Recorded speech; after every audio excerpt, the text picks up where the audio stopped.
আসসালামু আলাইকুম। আশা করি সবাই ভালো আছেন। এই ভিডিওটাতে আমি কম্পিটিটর রিসার্চ নিয়ে কথা বলব। তো কম্পিটিটর রিসার্চ মূলত কি এই ব্যাপারটা যদি আমি বুঝাই, কম্পিটিটর হচ্ছে যে আমি যেই রিলেটেড কাজ করব, আমি যেই স্পেসিফিক নিশ নিয়ে কাজ করব, এই রিলেটেড কারা কাজ করতেছে তাদেরকে আমরা একটা রিসার্চ করব। কেন এই রিসার্চ করব? এই রিসার্চ করার কতগুলো প্রয়োজনীয়তা আছে। যেমন আমি স্পেসিফিক এখন একটা ইন্ডাস্ট্রি চুজ করলাম, আমি কাজ করব, ঠিক আছে। বাট আমি আমার যেহেতু রিসার্চ করা লাগবে প্রত্যেকটা জিনিস, তো প্রত্যেকটা জিনিস নিজে প্রত্যেকটা জিনিস রিসার্চ করাটা খুব ডিফিকাল্ট একটা জিনিস, ঠিক আছে। যে আমি কোথায় যাব, কি করব, আমার নিজের কাছে একটা হযবরল একটা সিচুয়েশন হয়ে যায় সেই মুহূর্তে।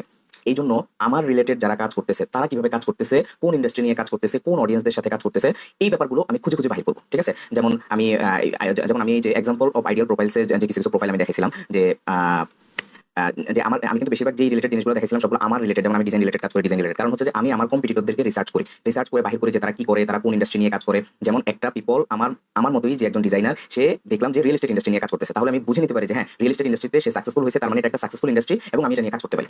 এটা হচ্ছে একটা ব্যাপার। এবং তারা কোন ওয়েতে মার্কেটিং করতেছে, কিভাবে মার্কেটিং করতেছে, এই ব্যাপারগুলো তাদেরকে যখন আমরা একটু ফলো আপ করবো কিছুদিন, তাদেরকে যখন আমরা রিসার্চ করবো, তারা কি কন্টেন্ট আপলোড করতেছে, তারা কিভাবে কাজ করতেছে, এই জিনিসগুলো দেখলে আমরা কিন্তু টোটালি অনেক দূর আগে যাই। হ্যাঁ, যেমন আমার একজন কম্পিটিটর, সে 5 ইয়ার্স ধরে যদি এই লাইনে কাজ করে, তাহলে আমি নতুন, আমি একদমই নিউ। তো আমি কিন্তু ঠিক মানে তার 5 বছরের এক্সপেরিয়েন্স গুলো আমি কিন্তু খুব দ্রুত একটা যদি লিস্ট করে ফেলি তার ব্যাপারটা নিয়ে, তাকে স্টাডি করে, তাহলে কিন্তু আমি খুব দ্রুত আগে যেতে পারি। হ্যাঁ, এটা হচ্ছে একটা ব্যাপার। সেকেন্ড ব্যাপার হচ্ছে আমি অফার ক্রিয়েশনের ভিডিওতে বলবো যে প্রাইসিং এন্ড প্যাকেজিং, প্রাইসিংটা নির্ধারণ করার জন্য আমাদেরকে অবশ্যই কম্পিটিটর রিসার্চ করতে হবে। হ্যাঁ, আজকে আমি যখন প্রথম কাজ করতে যাব, আমি কিন্তু খুবই হেজিটেশনের মধ্যে থাকবো, আমি কোন নিশ নিয়ে কাজ করবো, কোন ইন্ডাস্ট্রি নিয়ে কাজ করবো, কোন অডিয়েন্স নিয়ে কাজ করবো। কিন্তু আমি যদি স্পেসিফিক, যদি আমার কম্পিটিটর যারা যারা আমার মতো করে কাজ করতেছে, তারা কাদের সাথে কাজ করতেছে, তারা কাদেরকে টার্গেট করে কাজ করতেছে, কোন ইন্ডাস্ট্রির সাথে কাজ করতেছে, এই ব্যাপারগুলো যখন আমি এই খুঁটে বাহির করবো, তখন আমার জন্য কিন্তু অনেকগুলো ব্যাপার ইজি হয়ে যাবে, ঠিক আছে। তো তারা যে ইন্ডাস্ট্রি নিয়ে কাজ করতেছে, তার মানে এটা একটা সাকসেসফুল ইন্ডাস্ট্রি, ঠিক আছে। তো কম্পিটিটরদেরকে আমরা কিভাবে স্টাডি করবো? হ্যাঁ, আমরা যেমন আমাদের অডিয়েন্স এবং অডিয়েন্স আমাদের ইন্ডাস্ট্রিকে নিয়ে আমরা স্টাডি করবো, তেমনি আমরা আমাদের কম্পিটিটরদেরকে নিয়ে আমাদেরকে স্টাডি করতে হবে। হ্যাঁ, তো আমরা চেষ্টা করবো যে আমাদের এশিয়ান বা থার্ড কান্ট্রি ওয়ার্ল্ডের যারা আছে তাদেরকে নিয়ে বেশি রিসার্চ করতে, যেহেতু তারা আমাদের সেম ক্যাটাগরিতে পড়ে, ঠিক আছে। একটা ইউএস এর একটা পিপলের সাথে আমি তার কাছ থেকে ইন্সপিরেশন নিতে পারি, বাট তার স্টাইলের সাথে আমার স্টাইল কিন্তু যাবে না বিভিন্ন কারণে, ঠিক আছে। তো আমার কম্পিটিটরদেরকে আমি কোথায় খুঁজে পাবো? তো বিভিন্নভাবে খোঁজা যায়। আমি জাস্ট কয়েকটা এক্সাম্পল দিব এখানে। যেমন ফেসবুক গ্রুপ থেকে আপনি খুঁজে পেতে পারেন। এখন ব্যাপারটা হচ্ছে ফেসবুক গ্রুপ বলতে আমরা জেনারেলি ওই যে গ্রাফিক ডিজাইনের গ্রুপ বা ডিজিটাল মার্কেটিং এর গ্রুপ বা এসি গ্রুপ, এইরকম গ্রুপ না। গ্রুপটা হবে লাইক মাইন্ডেড পিপল। তবে আমরা এমন কিছু গ্রুপ বাহির করার চেষ্টা করবো যেই যারা আমাদের মতোই কাজ করে, তবে গ্রুপগুলো একটু ইন্টারন্যাশনাল রিলেটেড হলে ভালো হয়, ঠিক আছে। যেমন বাংলাদেশের গ্রুপগুলোতে আপনি দেখা গেছে যে তেমন কিছু শিখতে পারবেন না, বুঝতে পারবেন না যে আপনার আদার্স ফ্রিল্যান্সাররা কি করতেছে, ঠিক আছে। কিন্তু বাইরের কান্ট্রির গ্রুপগুলোতে দেখবেন যে তারা কিভাবে কাজ করে, তাতে তারা কি প্রবলেমে পড়তেছে, এগুলো পোস্ট করতেছে, তাদের সাকসেসগুলো পোস্ট করতেছে, বা আপনি আপনার প্রবলেমগুলো যখন এখানে পোস্ট করেন দেখবেন যে অনেকেই হেল্প করতেছে। এইভাবে করে আপনি দেখা গেছে যে ওখান থেকে আপনি আপনার রিলেটেড যারা কম্পিটিটর তাদেরকে কিন্তু আপনি স্টাডি করতে পারতেছেন, ঠিক আছে। তো আপনি যেই স্কিল নিয়ে কাজ করবেন, ওই স্কিলের ঠিক ফরেন কান্ট্রির গ্রুপগুলোতে আপনি জয়েন হয়ে আপনি ওখানে স্টাডি করবেন যে তারা কি ব্যাপার নিয়ে কথা বলে, তারা তাদের কোন ইন্ডাস্ট্রি নিয়ে কথা বলে, তারা কি সমস্যা ফেস করে, এটসেট্রা। তারা যেই ব্যাপারগুলো নিয়ে কাজ করে, এগুলো তারা প্রচুর পরিমাণ গ্রুপে আলোচনা করে, ঠিক আছে। উদাহরণ হিসেবে আমি এটা একটা গ্রুপ দেখাচ্ছি। যেমন এটা হচ্ছে বিল্ড প্রফিটেবল ডিজাইন বিজনেস, ঠিক আছে। যেমন এটা স্পেসিফিক একটা ডিজাইন গ্রুপ। এগুলো আপনি সার্চ করে বাহির করতে হবে, ঠিক আছে। বিভিন্নভাবে সার্চ করে বাহির করতে পারেন। যেমন আপনি ইউটিউবে একটা ভিডিও দেখতেছেন কোন একজন ইনফ্লুয়েন্সারের ডিজাইন রিলেটেড, হয়তো তার একটা ফেসবুক গ্রুপ আছে, ঠিক আছে। অথবা আপনি সার্চ করে বিভিন্নভাবে আপনি বাহির করে নেবেন, ঠিক আছে। যেমন এটা খুবই ছোট একটা গ্রুপ, 2,500 মেম্বারের একটা গ্রুপ, 2.4K।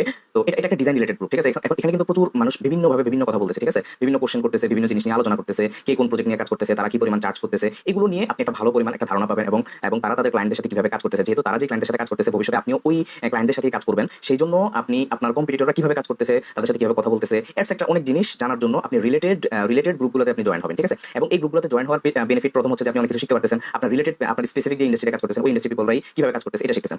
সেকেন্ড একটা ব্যাপার হচ্ছে যে তারাই কিন্তু আবার অনেক সময় হায়ার করে, ঠিক আছে। যে আমি একজন ডিজাইনার হয়েও কিন্তু আমার আরেকজন ডিজাইনার হায়ার করতে হয় যখন আমার কাজের চাপ বাড়ে, ঠিক আছে। বা দেখা গেছে এখানেই অনেকে আছে ডিজাইনার, তারা হয়তো একটা সময় বড় একটা স্টুডিও দেয় বা এজেন্সি দেয়, তখন দেখা গেছে যে এইরকম গ্রুপগুলো থেকে তারা স্পেশালি ভালো ফ্রিল্যান্সারদেরকে হায়ার করে, ঠিক আছে। তো এছাড়াও অনেক ধরনের বেনিফিট আছে। আপনার যদি কোনো পরিমাণ কোনো রকম কোশ্চেন থাকে বা এমন কিছু জানতে চান যেটা আসলে আপনার জানার প্রয়োজন, কাজ করতে গিয়ে প্রবলেম পড়তেছেন, এই গ্রুপগুলোতে পোস্ট করলে কিন্তু তারা ব্যাপক পরিমাণ কিন্তু তারা হেল্প করে। তবে স্পামিং করলে কিন্তু এসব গ্রুপে আপনি থাকতে পারবেন না, ঠিক আছে। তো এটা হচ্ছে একটা ব্যাপার। যেমন আমি ডিজাইন রিলেটেড কাজ করি, এইজন্য আমি আমার কম্পিটিটরদেরকে স্টাডি করার জন্য, কম্পিটিটরদেরকে যে শুধুমাত্র একবার স্টাডি করলেই হবে তা না, সবসময় এইসব জায়গায় এঙ্গেজ থাকলে অনেক কিছু শেখা যায়। হয়তো প্রথম অবস্থায় আপনি অনেক একটু বেশি ঘাটাঘাটি করতে হবে, বাট একটা সময় গিয়ে আপনি সপ্তাহে 1 থেকে 2 দিন একটু স্ক্রলিং করে গ্রুপে কি হইতেছে না হইতেছে এটা একটু আপনি স্টাডি করে নিলেন, তাহলে এগুলো লং রানে অনেক হেল্প করে। হ্যাঁ, তো এখানে এখানে যেমন আমি এটা ডিজাইন নিয়ে কাজ করি, ডিজাইন রিলেটেড। এবং যদি আপনি একজন মার্কেটিং রিলেটেড কাজ করেন বা এজেন্সি রিলেটেড আপনার কাজকর্ম হয়, তাহলে কিন্তু আপনি এজেন্সি রিলেটেড গ্রুপে জয়েন হবেন। মূল কথা হচ্ছে যে আপনি যে ইন্ডাস্ট্রি নিয়ে কাজ করবেন, মূল কথা হচ্ছে যে আপনি যেই স্পেসিফিক যে জিনিস নিয়ে কাজ করবেন, ওই রিলেটেড যেই পিপলরা আছে তারা কোন জায়গায় আছে সেই গ্রুপগুলোকে আপনি খুঁজে বের করে তাদের সাথে আপনি কথা বলবেন, তাদের ব্যাপারগুলো বুঝবেন। এবং তারাও কিন্তু মাঝে মাঝে পার্টনার খুঁজে, যেটা আমি আগেও বললাম। তো এই জন্য এবং রিসার্চ করার জন্য এটা খুবই ভালো একটা অপশন, ঠিক আছে। এবং আপনি কোশ্চেন করলে এখান থেকে খুব ভালো যারা ইন্ডাস্ট্রি এক্সপার্ট আছে তারা কিন্তু হেল্প করে, ঠিক আছে। তারপরে কম্পিটিটর রিসার্চ করার জন্য আপনি লিঙ্কডিনে যেতে পারেন, ইনস্টাগ্রামে যেতে পারেন। তবে লিঙ্কডিনটা আমি সবচেয়ে বেশি প্রেফার করি। লিঙ্কডইনে যারা মার্কেটিং করে তারা খুব ভালো স্মার্ট হয়। তো লিঙ্কডইনে গিয়ে আপনি চাইলে আপনি যে হ্যাশট্যাগুলো দিয়ে আপনি আপনার কম্পিটিটরদেরকে রিসার্চ করতে পারেন যে আপনার আদার্স কম্পিটিটররা কি করতেছে। যদি আপনি এসইও নিয়ে কাজ করেন, আপনি এসইও হ্যাশট্যাগ দিয়ে আপনি সার্চ করে আপনি আপনি কিছুদিন স্টাডি করলেন, দেখবেন যে আপনার হিউজ পরিমাণ গ্যাদার নলেজ হয়েছে। কারণ আপনার স্পেসিফিক ইন্ডাস্ট্রি নিয়ে যারা কাজ করতেছে, যারা অনেকদিন ধরে কাজ করতেছে, তাদের কিন্তু তাদের থেকে অনেক কিছু শেখার আছে, ঠিক আছে? তাদের থেকে আপনি অনেক কিছু শিখতে পারবেন, যেমন হচ্ছে তারা কিভাবে কাজ করে, কোন ইন্ডাস্ট্রি নিয়ে কাজ করে, এবং তাদের প্রাইসিং গুলো কেমন, ইত্যাদি অনেক কিছু জানা যায়, ঠিক আছে? তো আপনি যেই ইন্ডাস্ট্রি নিয়ে কাজ, যেই স্পেসিফিক নিশ নিয়ে আপনি কাজ করবেন, যে স্পেসিফিক আপনি স্কিল নিয়ে আপনি কাজ করবেন, ওই জিনিসগুলো নিয়ে আপনি এখান থেকে হ্যাশট্যাগ সার্চ দিয়ে আপনি আপনার কম্পিটিটরদেরকে নিয়ে স্টাডি করবেন, ঠিক আছে? তাহলে আপনি খুব দ্রুত নলেজ গ্যাদার করতে পারবেন। এজ এ নিউবি হিসেবে যদি আপনি ক্লায়েন্ট একুইজিশন এক্সপার্ট হতে চান, তাহলে দেখা যাচ্ছে প্রচুর পরিমাণ পড়াশোনা করতে হবে, আপনি বিভিন্ন এক জায়গায় এক ধরনের সোর্স পাবেন। তবে এই সোশ্যাল মিডিয়াতে আসলে আমরা অ্যাক্টিভলি মানুষকে পাচ্ছি যে যারা কাজ করতেছে, ঠিক আছে? এদেরকেই যখন আপনি ঘুরে ফিরে স্টাডি করবেন, আপনি খুব দ্রুত সামনের দিকে চলে যেতে পারবেন, ঠিক আছে? এভাবে আপনি গ্রাফিক ডিজাইনার হলে আপনি গ্রাফিক ডিজাইন থেকে সার্চ দিবেন, এসইও হলে এসইও। তো এইভাবে করে আপনি লিঙ্কডইন থেকে আপনি আপনার কম্পিটিটরদেরকে আপনি রিসার্চ করবেন, ঠিক আছে? তারপর হচ্ছে লিঙ্কডইন সেলস নেভিগেটর থেকে সেলস নেভিগেটর দিয়ে আপনি রিসার্চ করবেন, এবং এটা খুবই প্রেসাইজ একটা ডাটা পাওয়া যায়। আমি কোল্ড ইমেইল এবং লিঙ্কডইনের চ্যাপ্টারে সেলস নেভিগেটর নিয়ে বিস্তারিত আলোচনা করব। তবে এখানে কম্পিটিটর রিসার্চের জন্য আমি লিঙ্কডইন সেলস নেভিগেটর ইউজ করি। এজন্য আমি একটু এখানে দেখাই দিচ্ছি যে লিঙ্কডইন সেলস নেভিগেটর থেকে কিভাবে আমি রিসার্চ করি। যেমন আমি যদি বলি যে এখানে ফিল্টার, যেমন আমি এখানে কিওয়ার্ড দিলাম যে আমি এসইও নিয়ে কাজ করি, ঠিক আছে? এসইও নিয়ে কাজ করি। জিওগ্রাফিটা আমি যেহেতু আমার কম্পিটিটররা মূলত আপনি চেষ্টা করবেন এশিয়ান কান্ট্রিগুলো দেখতে, তাহলে আপনার জন্য ভালো বেনিফিট হবে, ঠিক আছে? কেন ভালো বেনিফিট হবে এটা আমি অফার ক্রিয়েশন এটা নিয়ে কিছু আলোচনা করব আপনাদের সাথে। যেমন আপনি দেখতে পারেন, যেমন ইন্ডিয়া দিতে পারেন, ঠিক আছে? ইন্ডিয়া দিতে পারেন।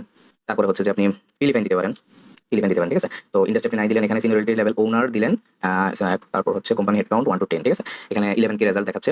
আপনি যদি সার্চ দিলে আপনি দেখবেন যে এসইও নিয়ে কারা কাজ করতেছে এইরকম প্রোফাইলগুলো আপনার সামনে চলে আসবে, ঠিক আছে? তো আপনি যখন এখান থেকে তাদের কোম্পানিগুলোকে একটু দেখবেন, ঠিক আছে? যেমন এই যে এসইও নিয়ে কাজ করতেছে, এই ওয়েবসাইটগুলোতে আপনি গিয়ে আপনি তাদেরকে স্টাডি করবেন, তাদের ওয়েবসাইটটা স্টাডি করবেন এবং তাদের প্রোফাইলগুলোকে স্টাডি করবেন, তারা কি নিয়ে কাজ করতেছে। এবং এটার জন্য এখানে অপশন আছে যে কারা লাস্ট 30 ডেজ পোস্ট করেছে লিঙ্কডইনে। তাদেরকে আপনি যদি বেশ কিছুদিন স্টাডি করেন, তাহলে দেখবেন যে আপনার কম্পিটিটরদের যেই স্টাইলে কাজ করে ওই স্টাইলটা আপনি ধরে ফেলতে পারছেন। ওইটা ধরে ফেলতে পারলে আপনি দেখবেন যে পরবর্তীতে আপনার কাজগুলো খুব ইজি হয়ে যাবে, ঠিক আছে? মার্কেটিং করাটা খুব মানে সহজ হয়ে যাবে আর কি। তো এভাবে হচ্ছে যে লিঙ্কডইন সেলস নেভিগেটর যেহেতু আমি আরো বিস্তারিত দেখাবো সামনে, তাই এখানে আর আমি তেমন বিস্তারিত বললাম না। তবে কম্পিটিটর রিসার্চটা যে যত বেশি ভালো করবে, তার অফার ক্রিয়েশনটা কিন্তু তত ভালো হবে। মানে এখানে যে আমি যে অফার ক্রিয়েশনটা পরের ভিডিওতে বলবো, অফার ক্রিয়েশনটা সবচেয়ে বেশি ভালো হবে যদি আপনি আপনার কম্পিটিটরকে ভালো রিসার্চ করতে পারেন, ঠিক আছে? আপনার সেম নিশে আপনার সেম স্কিলে যারা কাজ করতেছে, তারা কিন্তু আপনার জন্য খুব বড় একটা অ্যাসেট, ঠিক আছে? কারণ তারা অলরেডি আপনি যে টাইমটা এখন পার করতেছেন, তারা অলরেডি এই টাইমটা পার করে ফেলছে। এই জন্য তাদের কাছে একটা ভালো পরিমাণ এক্সপেরিয়েন্স আছে, এবং আপনি এই এক্সপেরিয়েন্সটা দ্রুত গ্যাদার করার জন্য তাদেরকে যত দ্রুত স্টাডি করতে পারবেন ভালোভাবে, তত দ্রুত কিন্তু আপনি আপনার ইন্ডাস্ট্রি, আপনি কিভাবে মার্কেটিং করবেন, আপনি কোন ওয়েগুলো ফলো করবেন, ঠিক আছে? এই ব্যাপারগুলো আপনার কাছে ইজি হয়ে যাবে। এক একটা স্কিলের জন্য এক একটা ইন্ডাস্ট্রি বেস্ট, এক একটা অডিয়েন্স এক একটা প্ল্যাটফর্মে অ্যাক্টিভ বেশি থাকে, ঠিক আছে? তো এগুলো ওভারঅল আপনি রিসার্চ করে বাইর করতে পারবেন ভালোভাবে, যখন আপনি আপনার কম্পিটিটরদেরকে ভালোভাবে রিসার্চ করতে পারবেন। আশা করি ব্যাপারটা বুঝতে পেরেছেন। এই ভিডিওটি এই পর্যন্তই। ধন্যবাদ।